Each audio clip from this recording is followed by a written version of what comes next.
အမေစုကိုနေအိမ်ပြောင်းတယ်တဲ့တက်သိမရှိနေရမသိအတန်မကြားရပဲဘာကိုအတီးပြုတ်တာလဲအမေစုအသက်စင်သိရင်ထောက်ပြလေလောက်စတွေနဲ့ဘာမှမလုပ်ပြဘူးဆိုတော့ဒါဟာသွေးရိုးသားရိုးမဟုတ်ဘူးဟမ်မအေးလို့သွေးဆောင်ကန်နေတာလားဘာမှမပြရဲတာဘာကြောင့်လဲပြဆရာမရှိလို့လားကဘာကိုလက်စားယုံလေယုံတက်တက်နဲ့ဟမ်အယူကွက်တွေလောက်ပြနေတာလူတိုင်းကနေတော့လို့အယူတွေထင်နေလားမအေးလို့ရဲ့အမေစုပောင်အဟောင်းနဲ့အပြောင်းလဲလောက်ချင်လို့မရဘူးနေတော့ပြောင်းသမျှနေတော့ကောင်းဖို့အတွက်ပဲလုပ်နေတာပြည်သူတိုင်းသိတယ်ပြည်သူကိုတတ်နေတာစစ်တပ်တရဲ့လောက်ပိုင်ခွင့်လားဘယ်နိုင်ငံမှမထိရတဲ့ကောင်တွေဒီတွင်းမှာလက်နဲ့အားကိုခိုးဆိုလူရဲ့မိုက်နေတာကိုမလုံရဲတာဘာမှမရှိဘူးဆိုတော့နေတော့တတိကနတ်ထိဆိုတာလူတိုင်းသိလို့နိုင်ငံတကာကနေတော့ဖင်ကိုချနေတာဖင်ခံပြီးစင်ကြံကြံတာတတိမဟုတ်ဘူးမအေးလို့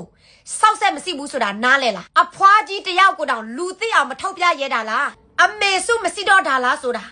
စိတ်ပူစရာအခြေအနေတစ်ခုဖြစ်နေပြီမလောက်ရဲတာမရှိဘူးဆိုမအေးလို့ရဲ့